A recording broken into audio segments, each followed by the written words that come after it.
bottles at the police or anyone else, some attacking the cars of people, white or Negro, who just passed by. 15 citizens injured, 19 officers hurt, none seriously, 31 arrested, 12 juveniles. This is the Karl Gerber Workplace Lawyer Show. I'm Karl Gerber, and we have a special presentation for you today. We're going to go back to 1965 in Los Angeles, when 81% of the population in South Los Angeles was black. But in the San Fernando Valley, 9 out of 10 of the residents were white. August 1965. I think we all know what happened then. And as you know, I am a real race discrimination lawyer, and I'm going to give you a special treat tonight. You're going to hear the first presentation of the new short story, The Visitor, by Karl Gerber, Los Angeles, 1965. I'm going to take you there now, and I want you to understand that some of the language we're going to be using in this show is accurate. It may not be the language you'd use today. Here we are. Come late August in Los Angeles, there is a time in the evening when it is not officially dark, but the sun has gone down. Other than the intoxicating heat, smell of dried brush, and evening insects trying to get into your open orifices, the summer has drifted elsewhere. Although the season remains in full force until late August, all any God-loving Angelino can think of is less brightness. At this exact time, in the certain canyon at issue, it was destined to be darker than on the road that led into the canyon 1,300 pied to the east. The Greenwoods owned the entire canyon, other than the poorly maintained public road whose artery was lost 200 pied from the whitewashed horizontal boards reprieved by black shutters and a large black door centered in the middle, that led from the porch to the 7 front steps intended to deter unwanted riffraff who never found the home. Dried vegetation that surrounded the mansion led a casual observer to believe the home was raised in a girdle and naturally grew up backwards. Yes, the Greenwoods owned all of the gophers and the packs of California lizards that, when coiled, Mrs. Greenwood's fine lady friends thought were snakes. Only because the coyotes roamed in packs to other canyons, the family could not rightfully consider them their property. Mrs. Greenwood was certain she owned Emilia. After 26 years of domestic service for Mr. Greenwood, he was certain Emilia was a free agent, although it was unlikely she would ever take up employment with another family. After 32, or maybe it was 33 years in the country, it was certain Emilia's English was a challenge. Mr. Greenwood was certain that it was a convenient challenge. Grocery shoppers, take home more Barbara Ann Honeybee bread than any other variety bread. 5 selected types of flour, all blended with pure honey, give Honeybee bread its distinctive flavor. It's still even better when you toast it. There's only one Honeybee bread, and that's Honeybee by Barbara Ann. And always remember, for the nicest things from a baking pan, help yourself to Barbara Ann. Bread varieties by Barbara Ann.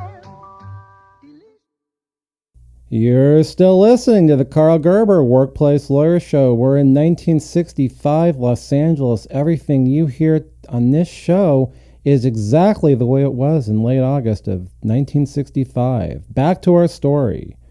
For all the California oaks growing into the black roof line of the home of the Greenwoods, and whatever other shrubbery fretting the 6-decade-old structure, at a half hour before 5, underneath the raised front porch, surrounded by no more than 14 monstrous white pillars, the Mercury read 99.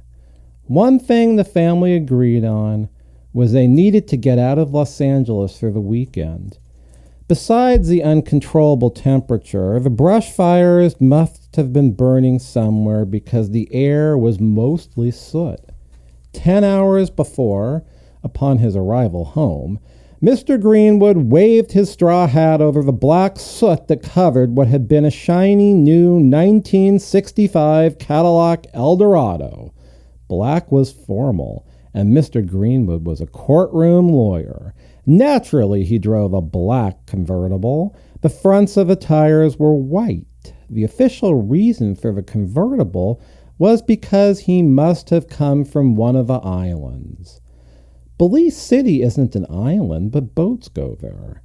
Turneffe Island is a real island. Emilia was pretty sure she was born there, 26 miles from Belize City.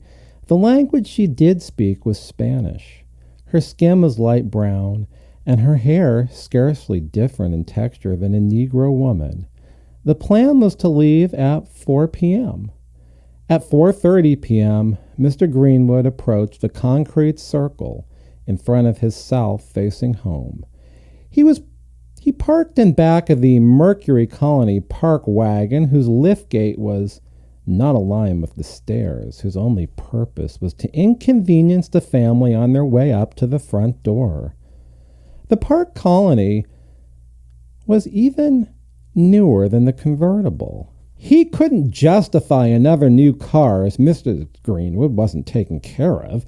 At the dealer, he had hoped that Mrs. Greenwood would have agreed to the red model with ash-shaped ore on each side filled in with black.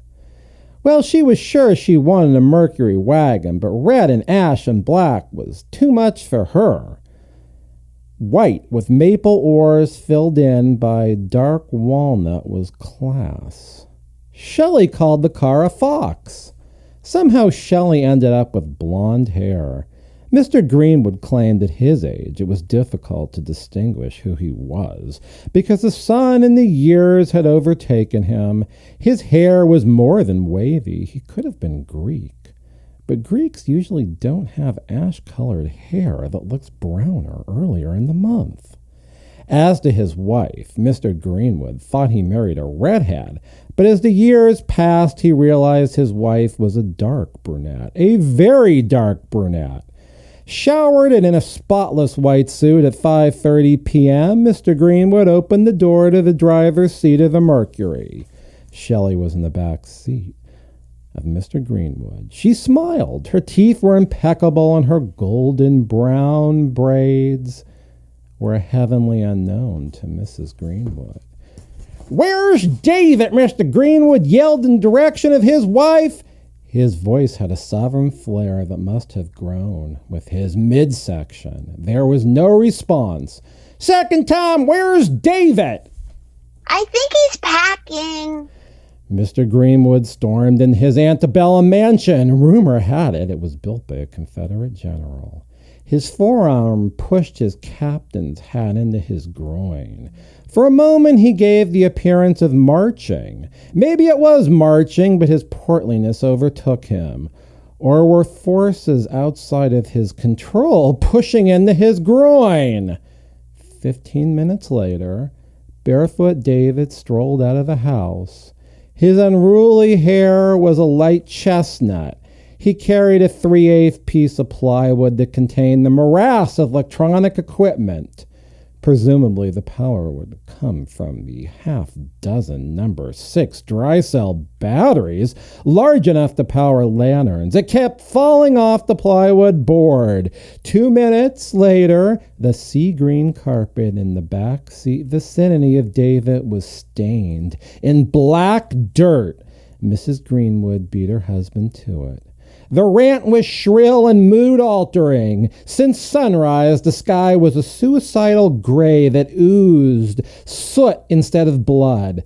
The moment Mrs. Greenwood went on the warpath, a bolt of lightning spit the sky apart. Shelley swore the lightning scorched a nearby palm tree. When Mrs.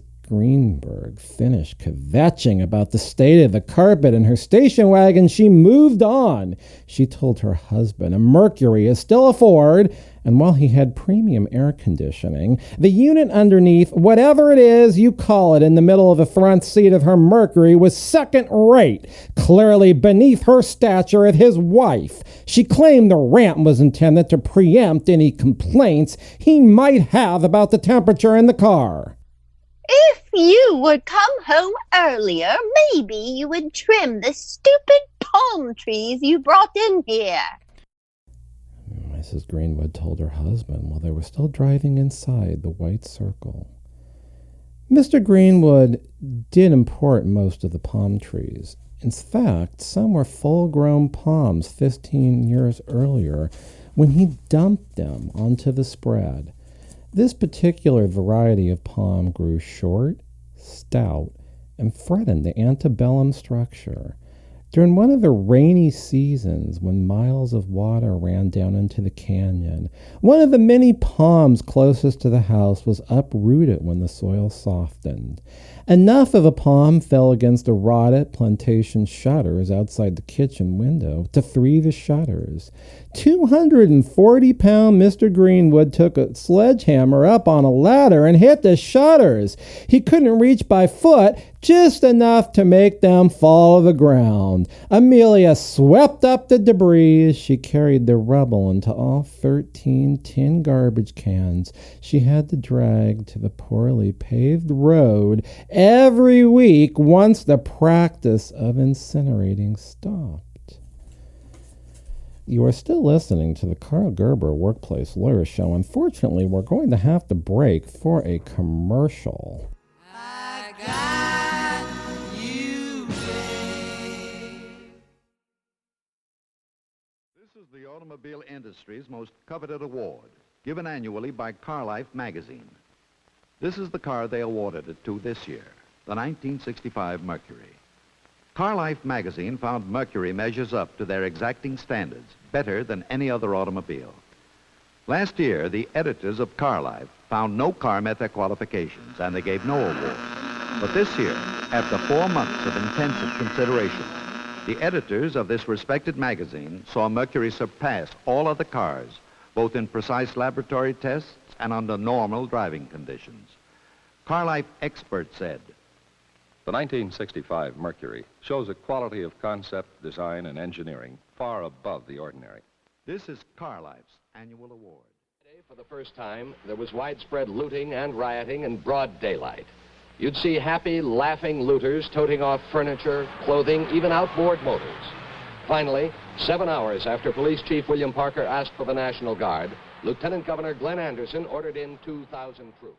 Since 1993, the Employment Lawyers Group has been a results-oriented law firm whose goal is to get the client what they deserve. They've represented thousands of California employees who've lost their jobs, been sexually harassed, subjected to employment discrimination, or were owed wages on an individualized or group basis, such as a class action. They have a high rate of success. There are few situations involving employment law that they have not confronted. At the forefront of employee rights, they're often the first employee law firm to confront a new legal issue. For an experienced employment lawyer, call 877-525-0700. That's 877-525-0700. They have call takers standing by. Online, read more about the firm at employeelawca.com. They have offices throughout Southern California. Make your work problem theirs to solve.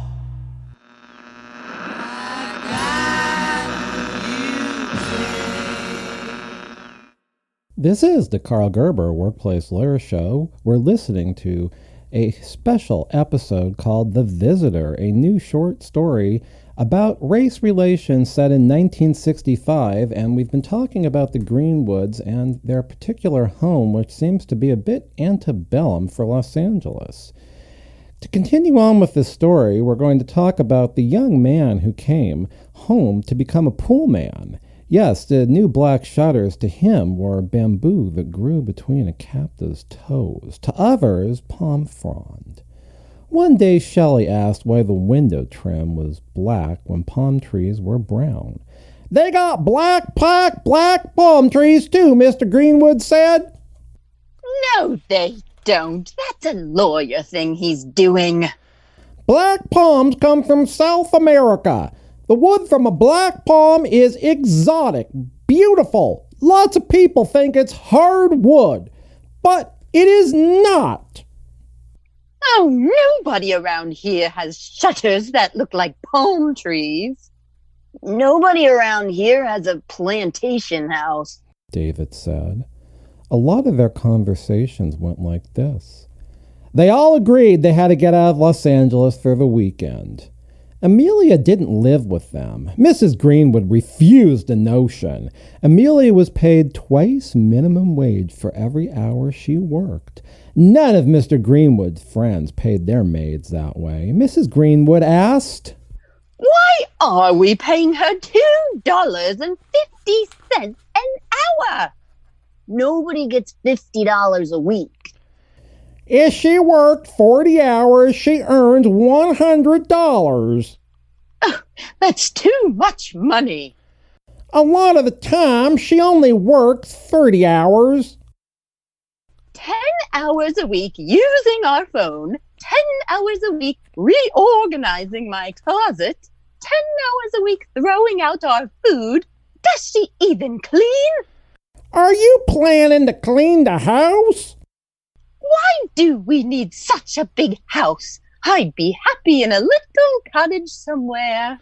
"Your closet, Bev, is bigger than a little cottage." The argument probably went on for an hour that week and about the same every week. Inside the master bathroom, the sinks had brass faucets. Mr. Greenwood couldn't bear the sight of water spots on the faucets. She's taking advantage of us. Mrs. Greenwood. She cleans your sink and that's it. Well, she knows you won't look in the refrigerator. By 1965, Mrs. Greenwood hated Emilia. No, despised is a better word.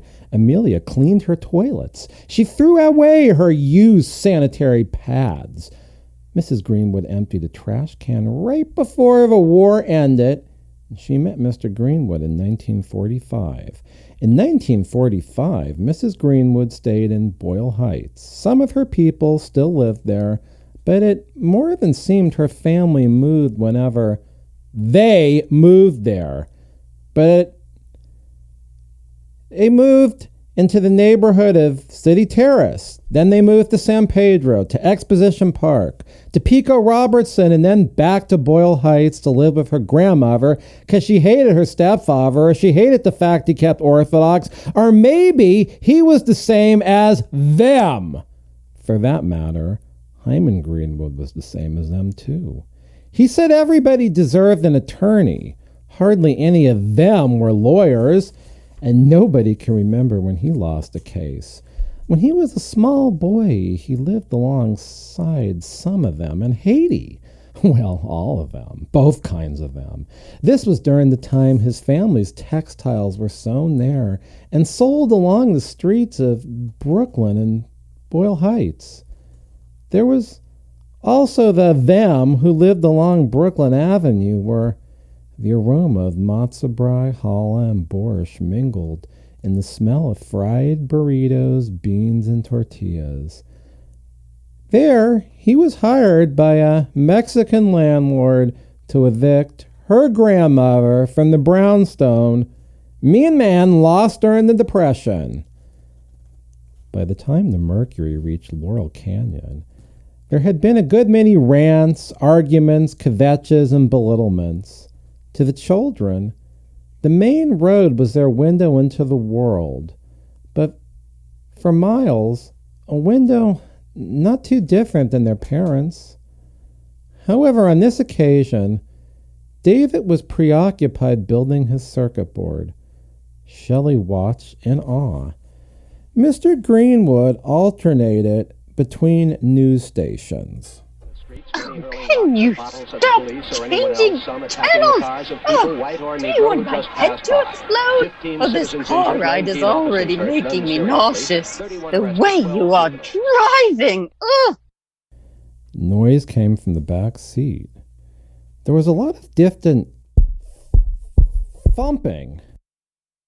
Oh, is David listening to a transistor radio? It's about time he acts like a normal teenager. There was no response.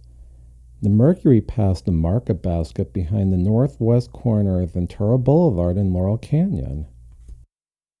Oh, that's where Dean Martin drove up, took a big pair of scissors, and cut the ribbon at the grand opening of the supermarket. Emilia showed me the magazine. She's reading my magazines? We're paying her to read my magazines? Well, other than the sound of...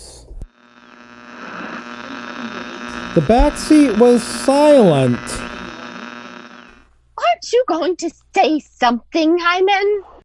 I was thinking about what Shelley said. I'm pretty sure I read in the paper that the market basket in the movie was on Ventura Boulevard going towards Hollywood. You know, that one. Oh, you don't care. Why don't you just put her on the checking accounting? Oh, how would it work if she wrote a check in Spanish? The Mercury headed west on the new Ventura Freeway. A new off-ramp appeared every minute. Coldwater Canyon, Woodman, Van Nuys Boulevard, Sepulveda Boulevard, where the freeway used to end. The sky was turning a very ugly color. A very ugly color indeed. And all of a sudden...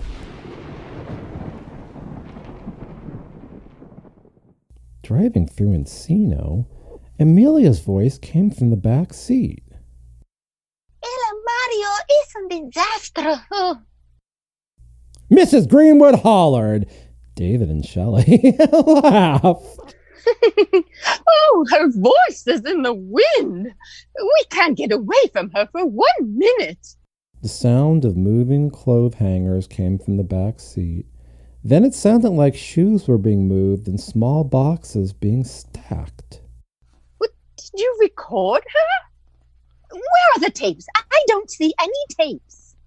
The whole time his mother yelled at him, he wore earphones. There was no response. Take those earphones off and answer me. David smiled and laughed. The braces had corrected his smile. Soon Shelley would get braces.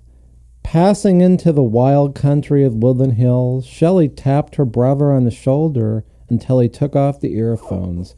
He turned to Shelley. What? This is where I rode a horse. The Warner Ranch. Muted noises came from the earphones. Just disconnect them. I want to hear too. Emilia could be heard singing in Spanish. Oh, what is this? This is torture.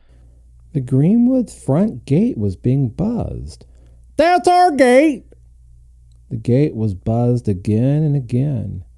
And then there was the sound of a garbage disposal running, water and dishes being placed on the tile. We really don't need to hear this, David. Don't you want to know what is happening at our home? I don't care what goes on when I'm in court. This isn't a recording, Dad. What's going on back there?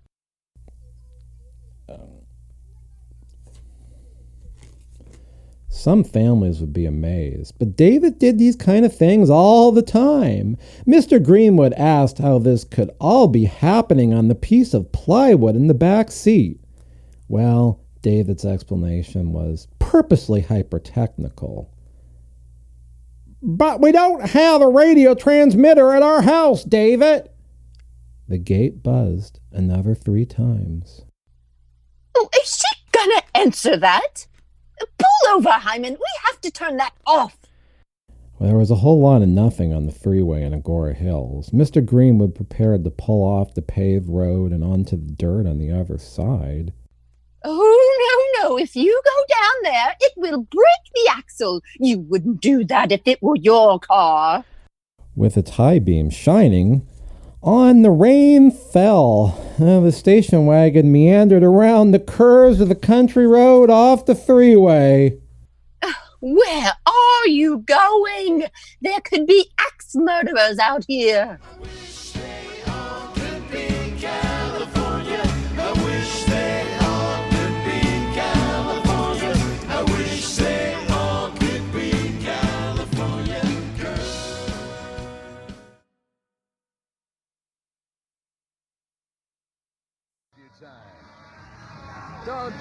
right, this could be the last time. Temperature in Los Angeles, 81 degrees, and the Roger Christian Show. You know, it's getting to be real picnic weather, I'll say. And that means ham. Ham, of course, and ham means Hoffman's Townhouse or Tavern Ham. It's the best tasting, easiest slicing ham you can buy. Both fully cooked and sweet smoked with all the bone and excess fat removed. Economical because there is no waste at all. Townhouse is compacted into a handy loaf shape. Tavern Ham is round. All Hoffman's hams, bacon, and other top quality meat products are featured at all Mayfair markets. Mayfair, the big ham of the West. And the beautifully decorated set of kitchen knives now being offered at Mayfair markets is proving to be absolutely sensational. Once you see these 6 efficient knives, each one designed for a particular job, you'll want all of them. Make a set. What a value. These knives have hollow ground, stainless steel, sharp-edged blades, and safety grip handles. And they're only 39 cents each with the $2.50 purchase at Mayfair. This week, get the utility knife for only 39 cents with the $2.50 purchase at Mayfair. At the big M of the West, Mayfair Market. Is it martial law and anybody on the street goes to jail? And you fall into that category, don't you? You're anybody. Well, I didn't know that. I didn't know nothing about it. Get your hands up. Get them up above your head. Step over this way. Over here. Get them up against that wall. Get them up high. I wish they all could be California. I wish they all could be California. I wish they all could be California girls. This is the Karl Gerber Workplace Lawyer Show. I'm Karl Gerber. I'm a real workplace lawyer in Los Angeles, California, and throughout California, and I also happen to do a lot of race discrimination cases. I just couldn't help this summer but to write a story about what's been going on with race relations, because that's something I've been following my entire life. And I'll tell you, when I was going to law school, well, I lived in Koreatown when those riots were happening in 1992, but tonight we're talking about riots that happened in 1995. Or are we really talking about that, or are we talking about something else? You're just going to have to listen to the visitor, because there's a lot of meaning in every word, a lot of subtle context. Yes, this is a real piece of literature that we're reading for the first time on the Karl Gerber Workplace Lawyer Show, and it exemplifies racial tension, racial feelings in 1965. The story is just still getting started. We have a family that, the wife is Jewish and the husband probably is too, and it seems that, he might have come from Louisiana, and we don't know a lot else about him, but we know they have a maid that doesn't live with them, who the wife doesn't like so much, and, the maid is from Belize and speaks Spanish, but she has the same kind of hair as a black person, and back then in 1965, black people were called Negroes, and so please excuse the fact that we are using that language in this show, because this is very authentic. Everything you're hearing is from 1965, the commercials and everything. Except if you hear this commercial, this is current. Since 1993, the Employment Lawyers Group has been a results-oriented law firm whose goal is to get the client what they deserve. They've represented thousands of California employees who've lost their jobs, been sexually harassed, subjected to employment discrimination, or were owed wages on an individualized or group basis, such as a class action. They have a high rate of success. There are few situations involving employment law that they have not confronted. At the forefront of employee rights, they're often the first employee law firm to confront a new legal issue. For an experienced employment lawyer, call 877-525-0700. That's 877-525-0700. They have call takers standing by. Online, read more about the firm at employeelawca.com. They have offices throughout Southern California. Make your work problem theirs to solve.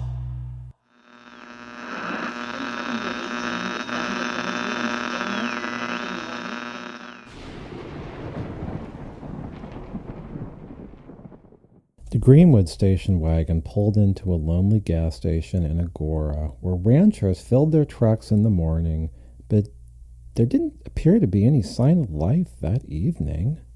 As the Greenwoods were pulling into the gas station, Welcome to Randy's. I'm not sure they'll be open this late. Well, the only light came from a Coke machine in front of the office of the gas station. Oh, we're not pulling over so you can get a Coke. Mr. Greenwood got out of the car, and Mrs. Greenwood went into the back seat. There was shoving for a few brief seconds. David touted the virtues of his futuristic contraption. You should tell them about this at Caltech and see if they will let you in. The gate at the Greenwoods home in the dark canyon off the poorly paved road, well off Laurel Canyon, kept buzzing. Who would buzz so many times? I'm going to call Emilia, he said. They have a phone back here outside the garage. He forgot the station wagon had a car phone. Without the car phone, Mrs. Greenwood would have never settled for Mercury. Once Mr. Greenwood got closer to the garage, he realized the door was still open. The proprietor was underneath the car shining a flashlight. Do you have any change? What you got? Mr. Greenwood handed him a 20. No, I don't have change for nothing like that. Use the car phone. It was so dark outside the garage, Mr. Greenwood did not realize how soaked his clothes got. He didn't imagine there was a point in walking into the dark garage where he might just stumble into one of those garage pits he'd never been in before. Oh, you can't come in here with those wet clothes. And Mr. Greenwood walked back to the unlighted garage. It didn't have electricity. He'd thought about asking the proprietor if the service station had one of those fancy air-blowing machines in the bathroom, but he decided that was a long shot on account of the garage not having any electricity. Oh, she hasn't done anything in 10 minutes. It's been 10 minutes since we heard the sink. Is she in another room? David switched a couple levers until he heard sounds. She's upstairs on the landing. She's looking out the window by the stairs. I heard her knock over that boat thing of Dad's on the table. Yep, the bottom is broken. The Coke machine was under the awning. At least he couldn't get any wetter there. He found a dime in his pocket. Coke's a dime here? Yes, sir. It's supposed to be 5 cents. Well, this is a new machine. You're doubling the price because the machine's new? Where have you been, mister? Mr. Greenwood got back into the car thinking he should drink the bottle of Coke. Oh, no. You cannot drink that in here. Oh, Dad, can you get me one? Mr. Greenwood handed the 6.5-ounce bottle to David. Well, he can't have all that sugar. He already has enough. The only thing that's left is Dad's backwash. Ugh. They got on the Ventura Freeway and drove west. Everybody but the driver speculated what Emilia was doing, but more so, what she wasn't doing. This is disgusting. She cleans your toilet. It's a Friday night. She's washing dishes. It's low class to make fun of her. David handed his mother the Coke bottle. What am I, your servant? Nonetheless, she put the empty bottle into the waistband near her right foot. The Mercury made the trek a few more miles west. A new sound came from the contraption in the back seat. Were they chimes, or was it David playing with the circuitry? What's that noise? Somebody's buzzing our doorbell. Well, who would do that? It's Shabbat. Emilia could be heard scurrying from one room to another. Her footsteps were fast. The phone inside the house rang. Well, is she going to pick it up? The phone rang again. Then there was a slow, methodical... Is that Jungle Land, Dad? They flew by the wild animal park faster than a cheetah could run. We're in Thousand Oaks, Shelley. There was more.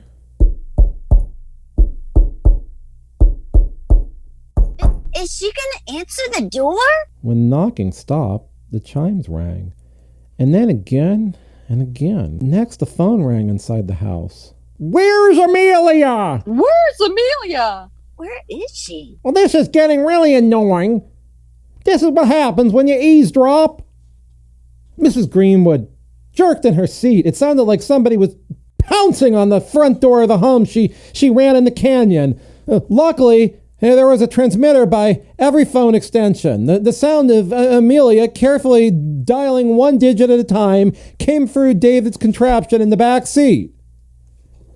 Through the draft, the vast nothingness of Thousand Oaks, California, They drove.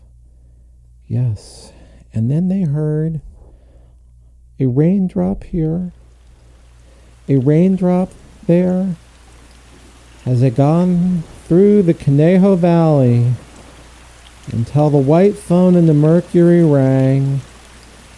Yes, Mrs. Greenwood had the only white car phone she knew of in Laurel Canyon.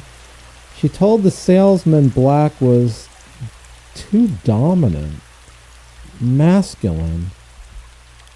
Oh, Miss Beverly? Somebody at door. This could have been a moment of truth, but Mrs. Greenwood paused. Somebody ring bell at the gate for half hour. Now ring door long time. Mr. Greenwood's face would have looked red if he wasn't so dark. He did what he could to disguise his embarrassment. After all, his kid said his face was gray. Well, that was the best he and modern science could do. After many thoughts and a few unethical emotions, Mrs. Greenwood said, Oh, what's going on? When Emilia repeated the sequence of events a second time, David laughed before he moved on to barking like a seal. I turned light off. They think no one home. Tell her to keep the light on so they think she's home. Maybe they're trying to see if anyone's home before they come in. Oh, I don't understand. What's happening? Big man. He stand by door. They watched and they knew we left. Nobody had a right to invade Mrs. Greenwood's house. Not Emilia, certainly not whoever opened the front gate, climbed the 7 steps, passed through the porch, and put their dirty hands on her door. The Mercury powered up the Camarillo grade at full speed. Mr. Greenwood drifted from lane to lane. He passed out a horse trailer, a newer 2-tone pickup truck, and then all the passenger cars that couldn't maintain their speeds. 400 feet before the top of the grade, the connection went dead. Call her back. Mrs. Greenwood didn't have to. He keep knocking on the door, Emilia said once she reestablished contact. Can't you ask him who it is? Oh, he's been there for over a half hour. A lot longer. Why should she? Thunder and lightning was striking at the top of the grade. It was one of those scenes where it was just water coming out in every direction. Shelley imagined a diminutive, bare-chested man with one strand of gray hair slouching over and using his caveman rock fastened to a piece of wood by a leather strap to strike a boulder up there and send lightning down the hill. She shivered. The sky went from gray to never-ending black, too black for the hour in the evening. David pulled off Mr. Greenwood's captain's hat. Hey, I might need it in case I have to get out of the car. Mrs. Greenwood spoke into the car phone on occasion. Emilia's words were broadcast from David's contraption. Turn it down, she'll hear. Hyman, you talk too loud. She'll hear you. The car did not have any company as it drifted through the Camarillo plains. Dad, I have a question. Where's the mental institution? Shelley had a vague recollection the mental institution was on the other side of the precipice where she envisioned a shirtless, definitely prehistoric man, if not Middle-earth creature striking the boulder and making lightning. In all of the blackness, surely a crazed lunatic could be lurking in one of the vegetable patches by the side of the road. Where is the man now? Back home? Mrs. Greenwood shivered, while dutifully repeating Emilia's words, even though they were heard on the contraption. Oh, he's still at the door? She said he's still at the door. Call the police! Tell her to call the police!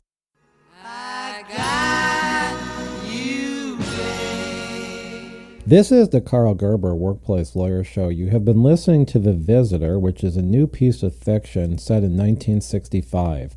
We're going to come back for our next episode, so I want you to tune in next week, and you're going to hear the second part of this show on this channel. So please do that, and until then, I want you to remember that I am the real workplace lawyer. I can be reached at 877-525-0700 if you have a real employment discrimination case.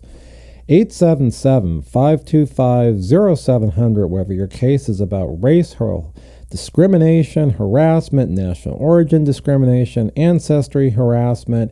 877-525-0700 for the original employee lawyer, Karl Gerber of the Employment Lawyers Group. Since 1993, the Employment Lawyers Group has been a results-oriented law firm whose goal is to get the client what they deserve. They've represented thousands of California employees who've lost their jobs, been sexually harassed, subjected to employment discrimination, or were owed wages on an individualized or group basis, such as a class action. They have a high rate of success. There are few situations involving employment law that they have not confronted.